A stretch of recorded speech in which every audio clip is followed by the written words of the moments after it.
अपना radio 96.9 FM.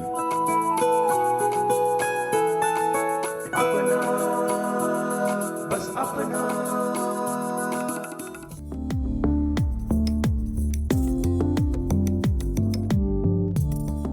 दोस्तों नमस्कार, आप सुन रहे हैं अपना रेडियो 96.9 एफएम और मैं हूं उदय शर्मा। दोस्तों, आज है विश्व वन दिवस। वन जो हम सब के लिए घर, भोजन, छाया और सबसे बढ़कर प्राणवायु यानी ऑक्सीजन प्रदान करने में महत्वपूर्ण भूमिका निभाता है, किंतु आदमी ने अपनी स्वार्थ पूर्ति के लिए जंगलों का खूब दोहन किया है और वर्तमान समय में हम इसकी भारी कीमत चुका रहे हैं। पूरा विश्व चिंतित है कि कैसे जंगलों को बचाया जाए। वनों को बचाने, इसके महत्व और इसके संरक्षण को लेकर आपके लिए आज के दिन हम लाए हैं विशेष कार्यक्रम वन है तो हम हैं। श्रोताओ, वन एक प्राकृतिक संपदा है, लेकिन इस अमूल्य संपदा को मनुष्य ने सदियों से दोहन किया है और इसका दुष्परिणाम जलवायु परिवर्तन आज हमारे सामने है। दरअसल जंगलों का शोषण विभिन्न रूपों में हुआ है, जैसे कि वनों की अंधाधुंध कटाई, शिकार और वन्य जीवों के आवासों का विनाश। यह सब न केवल हमारे पर्यावरण के लिए खतरनाक है, बल्कि इसने अब मानवता के अस्तित्व को भी खतरे में डाल दिया है। मनुष्य ने विकास के नाम पर जंगलों की विशाल जमीनों को काटा है। यह न केवल पेड़ों की कमी का कारण बना है, बल्कि भूमि का क्षरण भी बढ़ा। निर्माण कार्यों के लिए, खेती के लिए और ईंधन की आवश्यकता को पूरा करने के लिए पेड़ों की बेतहाशा कटाई की गई। इसके कारण जंगलों में रहने वाले जीवों के घर नष्ट हो गए और प्राकृतिक संसाधनों का असंतुलन पैदा हुआ है। समय के साथ शहरीकरण की प्रक्रिया भी तेजी से बढ़ी, जिसके कारण जंगलों की जगह शहरों, सड़कों और उद्योगों ने ले ली है।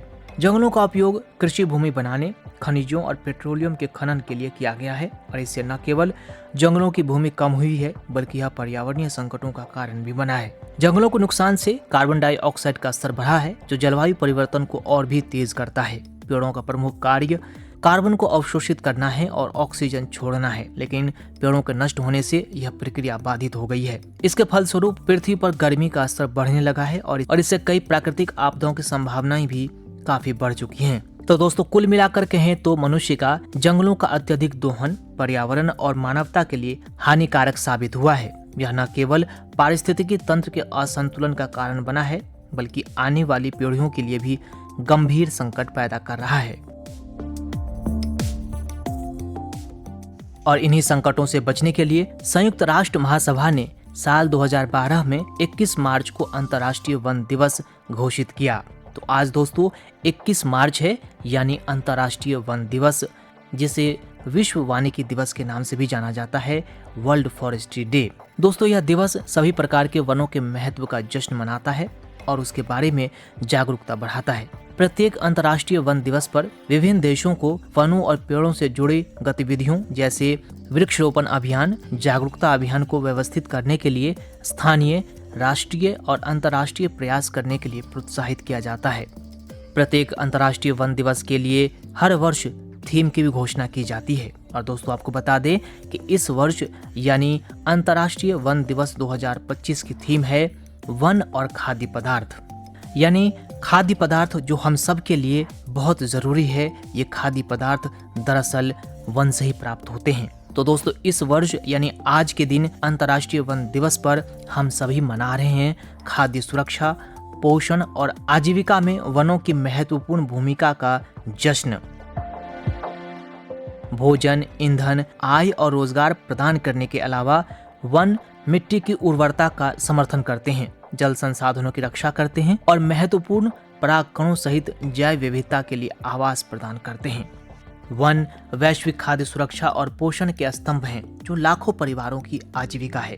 वे फल, बीज, जड़ें और जंगली मांस जैसे आवश्यक खाद्य पदार्थ प्रदान करते हैं, जो स्वदेशी और ग्रामीण समुदायों के लिए भी मूलभूत संसाधन है।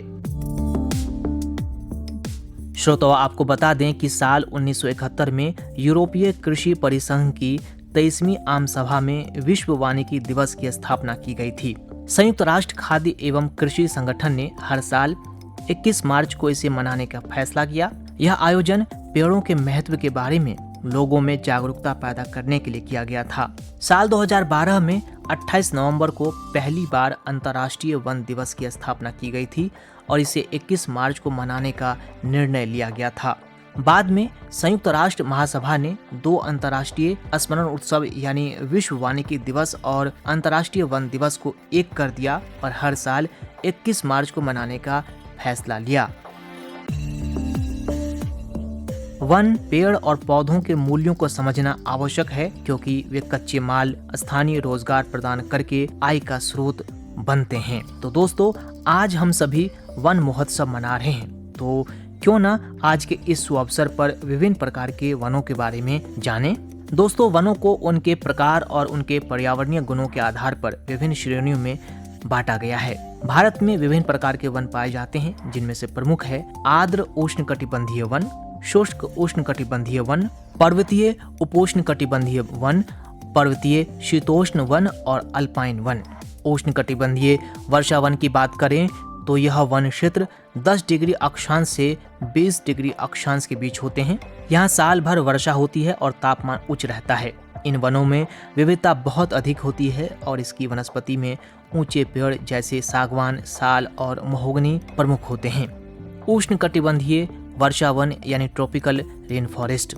वहीं दोस्तों, उपोष्णकटिबंधीय शुष्क वन की बात करें यानी ट्रॉपिकल ड्राई फॉरेस्ट की, तो ये वन उष्णकटिबंधीय क्षेत्रों में होते हैं जहां वर्षा कम होती है। इन वनों में मुख्यतः पर्णपाती पेड़ होते हैं जिसके गर्मी के मौसम में पत्तियां झड़ जाते हैं, जैसे बेर, महुआ, इमली आदि। वहीं दोस्तों, समशीतोष्ण वन की बात करें, सब ट्रॉपिकल ह्यूमिड फॉरेस्ट की, तो ये वनों का प्रकार उच्च पहाड़ी क्षेत्रों में होता है।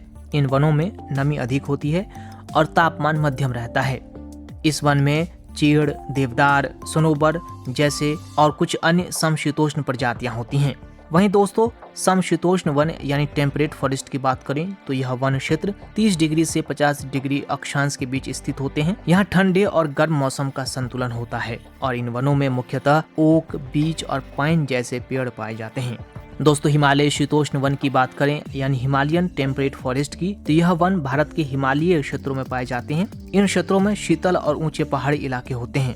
यहाँ पाइन, देवदार, चिनार और बांस के घने जंगल होते हैं। वहीं दोस्तों, माउंटेन फॉरेस्ट की बात करें तो यह वन ऊंचे पहाड़ी क्षेत्रों में पाए जाते हैं। इन वनों में सदाबहार पेड़ और कम ऊंचाई पर घास के मैदान होते हैं। हिमालय, पश्चिमी घाट और पूर्वी घाट के पहाड़ी क्षेत्रों में इस प्रकार के वन होते हैं। और दोस्तों, रेगिस्तानी वन यानी डेजर्ट फॉरेस्ट की बात करें तो यह वन सूखे और रेगिस्तानी क्षेत्रों में होते हैं। इन वनों में कंटीली पेड़ और झाड़ियां होती हैं। प्रमुख पेड़ों की बात करें तो बबूल, कैक्टस और इसी तरह के कई अन्य पेड़ पौधे। तो दोस्तों, इतने तरह के वन हमारे देश में होते हैं, इसीलिए हमारे देश विविधताओं का देश कहा जाता है। दोस्तों, हर प्रकार के वन का अपना विशिष्ट पारिस्थितिकी तंत्र और वन्य जीव होते हैं जो उस क्षेत्र के पर्यावरण के लिए अत्यंत महत्वपूर्ण होते हैं। लेकिन इसका कार्य इससे कहीं आगे तक जाता है। वन ऊर्जा का एक महत्वपूर्ण स्रोत है जो खाना पकाने के लिए लकड़ी प्रदान करते हैं। परागकणों की मेजबानी करके और मिट्टी के संवर्धन करके, जलवायु विनियमन और जैव विविधता संरक्षण में कार्य करके कृषि में महत्वपूर्ण भूमिका निभाते हैं वन। इन सब के अलावा वन आच्छादित जलग्रहण क्षेत्र दुनिया के 85% से अधिक प्रमुख शहरों को मीठे पानी की आपूर्ति करते हैं। संकट की स्थिति में वन आर्थिक और खाद्य जीवन रेखा बन जाते हैं जो ग्रामीण क्षेत्रों में पारिवारिक आय का 20% तक प्रदान करते हैं। स्वस्थ आहार की गारंटी देते हैं वन। लेकिन दोस्तों, हमारे वन और इसके पारिस्थितिकी तंत्र आज खतरे में है।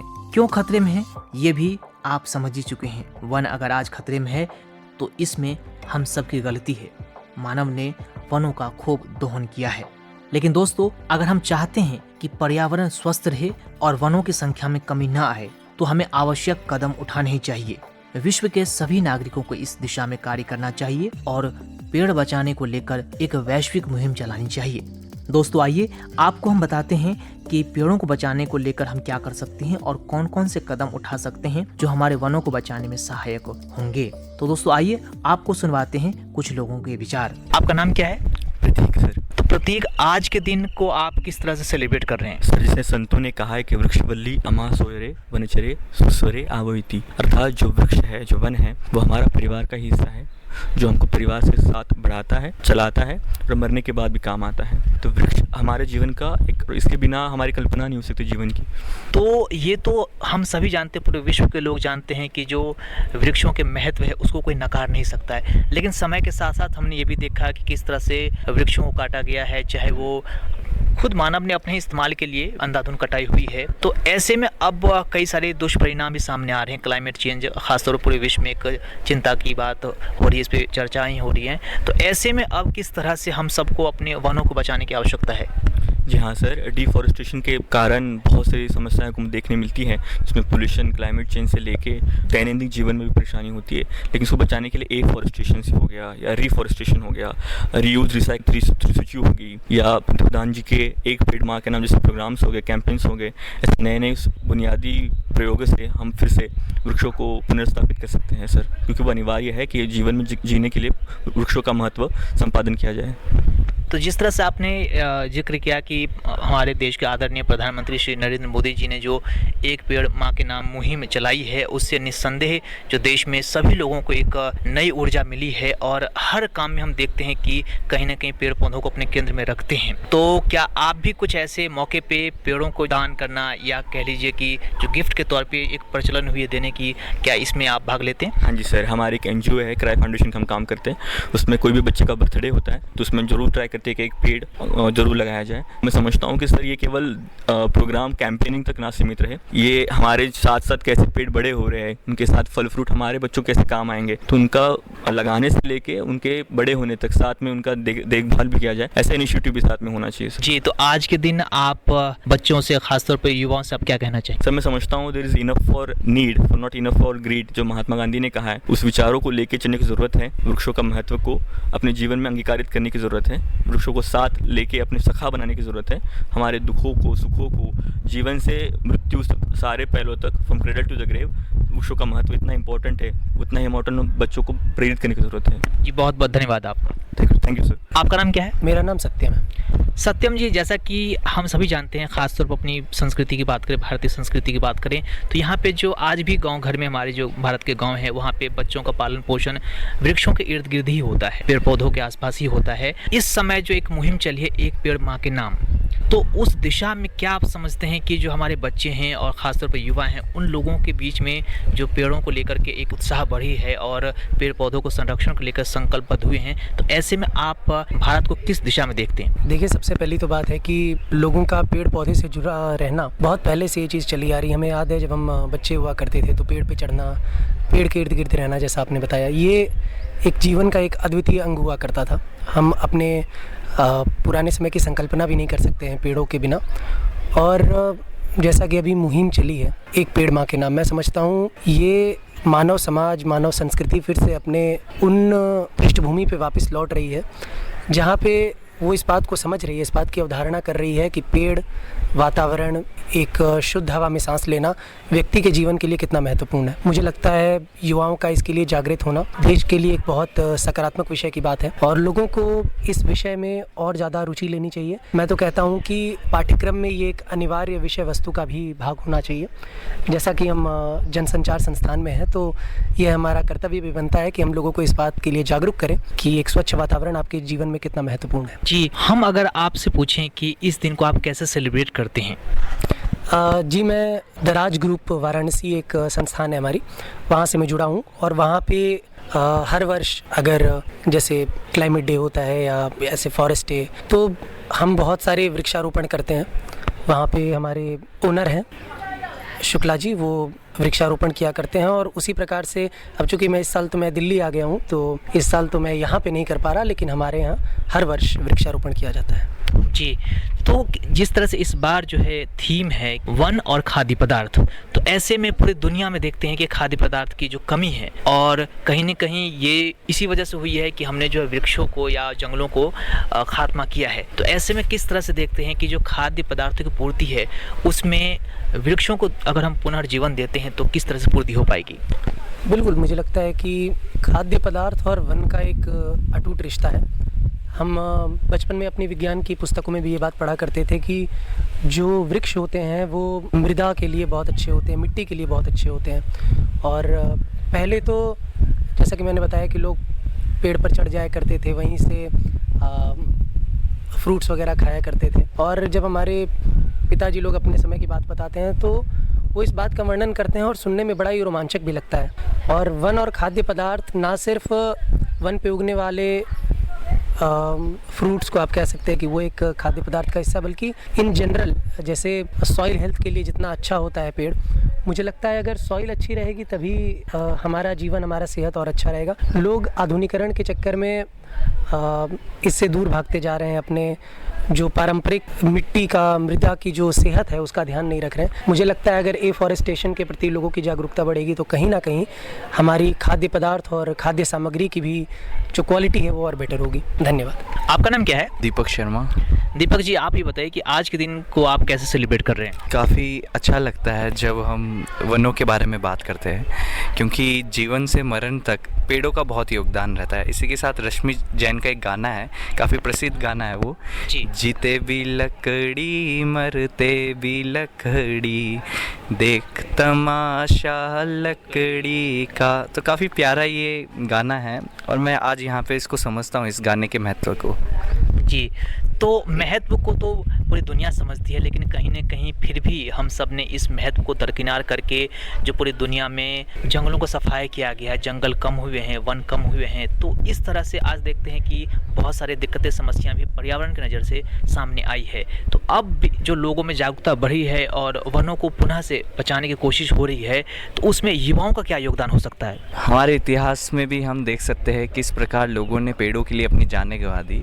चिपको आंदोलन का समय था जब अमृता देवी जी ने अपने परिवार के लोगों के साथ मिलकर एक मुहिम चलाई कि हम पेड़ों को बचाएंगे, पेड़ नहीं कटने देंगे। तो युवाओं का बहुत महत्वपूर्ण स्थान रहा है सदैव। आज के युवाओं को ये प्रेरणा लेनी चाहिए अमृता देवी जैसे क्रांतिकारियों से कि उन्हें कुछ समाज के लिए करना चाहिए। पेड़ हमारे जो विचार है, मतलब हमारे जो भारतवर्ष है, उसमें पेड़ों का बहुत महत्वपूर्ण, चाहे यज्ञ की सामग्री हो, चाहे कोई अन्यथा चीज़ हो, उसमें पेड़ों का बहुत महत्वपूर्ण स्थान रहा है। पेड़ काफ़ी ज़्यादा आवश्यक है, युवाओं को भी समझना चाहिए, युवाओं को पेड़ लगाने चाहिए, यूथ को उसकी तरफ अग्रसर होना चाहिए। आखिर में बस मैं यही कहना चाहूँगा कि पेड़ ही है हमारा जीवन, पेड़ों से ही हमें जीवन मिलता है। नमस्कार, मेरा नाम डिम्पल सोनी है। आप सभी को अंतर्राष्ट्रीय वन दिवस की बहुत बहुत शुभकामनाएं। जैसा कि आप सभी जानते हैं, जो हमें शुद्ध ऑक्सीजन प्रदान करते हैं और जलवायु को संतुलित रखते हैं वो है हमारे वन। लेकिन लगातार हो रही वनों की कटाई और प्रदूषण के कारण जलवायु परिवर्तन की समस्या गंभीर होती जा रही है। जलवायु परिवर्तन के प्रभाव से बचने और पर्यावरण को सुरक्षित रखने के लिए वनों का संरक्षण हमारे लिए अत्यंत आवश्यक है।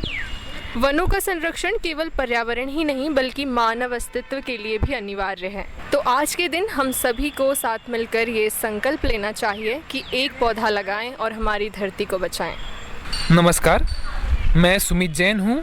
आज के दिन हम अंतर्राष्ट्रीय वन दिवस मना रहे हैं, जिसका उद्देश्य वनों के महत्व के प्रति जागरूकता फैलाना है। पेड़ पौधे न केवल हमें ऑक्सीजन देते हैं बल्कि जलवायु संतुलन बनाए रखने, जैव विविधता की रक्षा करने और हमारी आर्थिक व सांस्कृतिक विरासत को संजोने में भी अहम भूमिका निभाते हैं। आइए इस अंतर्राष्ट्रीय वन दिवस पर प्रकृति से अपना संबंध और मजबूत करें और एक हरित भविष्य की और कदम बढ़ाएं। पेड़ बचाइए, जीवन बचाइए। धन्यवाद। नमस्कार, मेरा नाम पूजा है और मैं रेडियो एंड टेलीविज़न जर्नलिज्म की विद्यार्थी हूँ। जब भी मैं ये वन दिवस के बारे में सोचती हूँ, सुनती हूँ, तो हमेशा मुझे एक अलग सी एनर्जी, अलग सी एक भावना जो है मेरे अंदर आ जाती है, क्योंकि वनों से जो है हमको सब कुछ मिलता है। वनों से ही हमको एनर्जी, और अगर हम देखें तो पेपर, कागज़, इन सब चीज़ों की हमेशा हमें ज़रूरत रही है और इन्हीं से ही हमको सब कुछ मिलता है। इस दिन हमेशा जो है हमको ग्रेटिट्यूड फील करना चाहिए।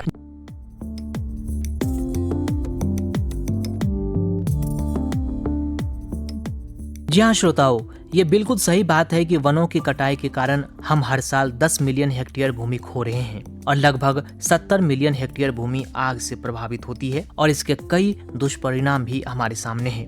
लेकिन इसके उपाय भी हमारे ही हाथों में है। बस हमें मिलकर एक कदम आगे आना होगा। हमारे वनों की रक्षा करना और उन्हें बहाल करना अति आवश्यक है, क्योंकि ग्रह और भावी पीढ़ियों की भलाई उन पर निर्भर करती है। तो दोस्तों, इसी को लेकर आज हम सभी अपना रेडियो 96.9 FM पर सेलिब्रेट कर रहे हैं विश्व वन दिवस यानी इंटरनेशनल फॉरेस्ट्री डे। श्रोताओं, 21 मार्च को दुनिया भर में अंतर्राष्ट्रीय वन दिवस यानी विश्व वानिकी दिवस के रूप में मनाया जाता है, ताकि हमारे जीवन में वनों, वन भूमि और पेड़ों के महत्व के बारे में जागरूकता बढ़ाई जा सके। पृथ्वी पर जीवन चक्र को संतुलित करने के लिए वनों के मूल्य, महत्व और योगदान को समझना महत्वपूर्ण है। इस दिन वनों की कटाई जैसे मुद्दे पर भी चर्चा की जाती है। अंतर्राष्ट्रीय वन दिवस के लिए विभिन्न स्थानीय और वैश्विक स्तर की गतिविधियां सरकारों, सामुदायिक संगठनों और आम जनता के साथ संयुक्त राष्ट्र द्वारा मनाई जाती है और उसका प्रचार किया जाता है। इस वर्ष यानी अंतर्राष्ट्रीय वन दिवस 2025 की थीम है वन और भोजन। भोजन का भविष्य जंगलों से शुरू होता है। दोस्तों, हम सभी जानते हैं कि दुनिया के लगभग 1/3 भूभाग पर जंगल है। लोग और विभिन्न स्वदेशी संस्कृतियां अपनी आजीविका के लिए जंगलों पर निर्भर हैं। जंगल हमारे जीवन में महत्वपूर्ण भूमिका निभाते हैं, जैसे जानवरों और कीड़ों को आश्रय प्रदान करना, हवा में ऑक्सीजन, कार्बन डाइऑक्साइड और नमी को संतुलित करना और नदियों को ताजा पानी की आपूर्ति करने वाले जल क्षेत्रों की रक्षा करना। लेकिन इतने लाभों के बाद भी मनुष्य प्रजाति ने वनों का खूब दोहन किया है और वर्तमान में इसके दुष्परिणाम हम सभी झेल रहे हैं। लेकिन श्रोताओं, प्रकृति को माँ की तरह पूजने वाली संस्कृति यानी हमारे देश भारत ने वनों के संरक्षण पर खूब बल दिया है। हाल ही में पर्यावरण, वन और जलवायु परिवर्तन मंत्रालय MOEFCC ने वन संरक्षण नियम 2022 जारी किया। यह वन संरक्षण अधिनियम 1980 की धारा 4 और वन संरक्षण नियम 2003 के अधिक्रमण में प्रदान किया गया है। वन संरक्षण नियम 2022 के प्रावधानों की बात करें तो इसके समिति में एक सलाहकार समिति होगी। प्रत्येक एकीकृत क्षेत्रीय कार्यालयों में एक क्षेत्रीय अधिकार प्राप्त समिति और राज्य केंद्र शासित प्रदेश में यानी UT में सरकार के स्तर पर एक स्क्रीनिंग कमेटी का गठन किया जाएगा। सलाहकार समिति की भूमिका इसके लिए संदर्भित प्रस्तावों और केंद्र सरकार द्वारा संदर्भित वनों के संरक्षण से जुड़े किसी भी मामले के संबंध में संबंधित धाराओं के तहत अनुमोदन प्रदान करने के संबंध में सलाह देने या सिफारिश करने तक सीमित है। MOEFCC ने वन भूमि के अंतरण से जुड़े प्रस्तावों की प्रारंभिक समीक्षा के लिए प्रत्येक राज्य केंद्र शासित प्रदेश में एक परियोजना स्क्रीनिंग समिति गठन का निर्देश दिया है। 5 सदस्यीय समिति प्रत्येक महीने कम से कम 2 बार बैठक करेगी और राज्य सरकारों को समयबद्ध तरीके से परियोजना पर सलाह देगी। वन संरक्षण के लिए अन्य पहलुओं पर बात करें तो भारतीय वन नीति 1952 महत्वपूर्ण है। यह औपनिवेशिक वन नीति का एक सरल विस्तार था। हालांकि इसमें कुल भूमि क्षेत्र का 1/3 तक वन आवरण बढ़ाने का प्रावधान शामिल था। उस समय जंगलों से प्राप्त अधिकतम वार्षिक राजस्व राष्ट्र की महत्वपूर्ण आवश्यकता थी। 2 विश्व युद्धों, रक्षा की आवश्यकता, विकासात्मक परियोजनाएं जैसे नदी घाटी परियोजनाएं, लुगदी, कागज और प्लाईवुड जैसे उद्योग तथा राष्ट्रीय हित की वन उपज पर बहुत अधिक निर्भरता के परिणाम स्वरूप जंगलों के विशाल क्षेत्रों से राजस्व जुटाने के लिए राज्यों को मंजूरी दे दी गई। वहीं दोस्तों, वन संरक्षण अधिनियम 1980 की बात करें तो 1980 ने निर्धारित किया कि वह वन क्षेत्रों में अस्थायी कृषि वानिकी का अभ्यास करने के लिए केंद्रीय अनुमति आवश्यक है। इसके अलावा उल्लंघन या परमिट की कमी को एक अपराध माना गया। इसने वनों की कटाई को सीमित करने, जैव विविधता के संरक्षण और वन्य जीवों को बचाने का लक्ष्य रखा। हालांकि यह अधिनियम वन संरक्षण के प्रति अधिक आशा प्रदान करता है, लेकिन यह अपने लक्ष्य में सफल नहीं हुआ। दोस्तों, वहीं राष्ट्रीय वन नीति 1988 की बात करें तो राष्ट्रीय वन नीति का अंतिम उद्देश्य एक प्राकृतिक विरासत के रूप में वनों के संरक्षण के माध्यम से पर्यावरणीय स्थिरता और पारिस्थितिकी संतुलन को बनाए रखना था। इसने वाणिज्यिक सरोकारों से वनों की पारिस्थितिकी भूमिका और भागीदार प्रबंधन पर ध्यान केंद्रित करने के लिए एक बहुत ही महत्वपूर्ण और स्पष्ट बदलाव किया। इसमें देश के भौगोलिक क्षेत्र के 33% हिस्से को वन और वृक्षों से आच्छादित करने के लक्ष्य की परिकल्पना की थी। दोस्तों, इसके अलावा राष्ट्रीय वन रूपक कार्यक्रम की बात करें तो इसे पर्यावरण, वन और जलवायु परिवर्तन मंत्रालय द्वारा साल 2000 से लागू किया गया। अनुसूचित जनजाति और अन्य पारंपरिक वन निवासी वन अधिकार की मान्यता अधिनियम 2006 की बात करें तो यह वन निवासी, अनुसूचित जनजातियों और अन्य पारंपरिक वनवासियों के वन अधिकारों एवं वन भूमि पर कब्जा को पहचानने के लिए बनाया गया है, जो पीढ़ियों से ऐसे जंगलों में रह रहे हैं। तो इस तरह से दोस्तों, भारत में वन बचाने को लेकर कई तरह के सरकारी पहल किए गए हैं, जो वन को बचाने को लेकर एक सार्थक कदम है। श्रोताओं, यह तो हम सभी जानते हैं कि जंगल सभी जीव जंतुओं का घर है। हमें पृथ्वी पर जीवन का संतुलन बनाए रखने, स्थानीय जलवायु को बेहतर बनाने, ऑक्सीजन प्रदान करने और कार्बन डाइऑक्साइड को संग्रहित करने में वन मदद करते हैं। साथ ही पर्यटन को बढ़ावा देने, मानसिक स्वास्थ्य में सुधार करने और बीमारियों को रोकने, लोगों को सामाजिक रूप से मिलने जुलने के लिए जगह भी प्रदान करते हैं। इसलिए दोस्तों, पेड़ पौधों या समूल रूप से कहें तो वनों का संरक्षण अति आवश्यक है। दोस्तों, हमारे देश के माननीय प्रधानमंत्री श्री नरेंद्र मोदी जी की पहल एक पेड़ माँ के नाम आरंभ होने से लोगों में अब जन जागरूकता बढ़ी है और देश में अब एक नई परिपाटी शुरू हुई है, जहां अब लोगों को तोहफे के रूप में पौधे भेंट किए जा रहे हैं। लोग अपने जन्म दिवस पर या किसी खास मौके पर एक पौधे लगाते हैं और जीवन भर उसकी रक्षा करने का प्रण लेते हैं। दोस्तों, यह भी सर्वमान्य सत्य है कि सदियों से हमारे देश में कई ऐसे पर्व त्योहार मनाए जाते हैं जिसमें पेड़ों की पूजा करने की परंपरा है। तो अपनी महान संस्कृति के साथ आगे बढ़ें और पेड़ पौधों की रक्षा अवश्य करें। दोस्तों, हम सबको चाहिए कि अधिक से अधिक पेड़ पौधे लगाएं और अपने आसपास को हरा भरा रखें।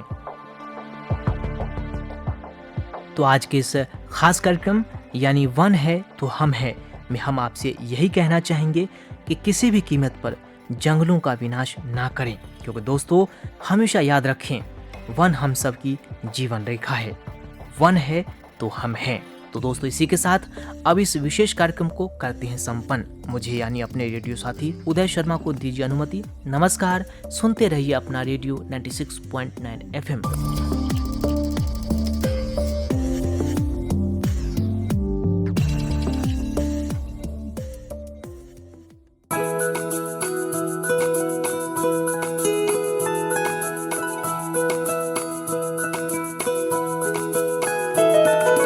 मेरी ख्वाहिशें, मेरे अरमान, मेरा बस यही सपना, जिंदगी में हर कोई समझे हम सफर मुझे अपना अपना, बस अपना।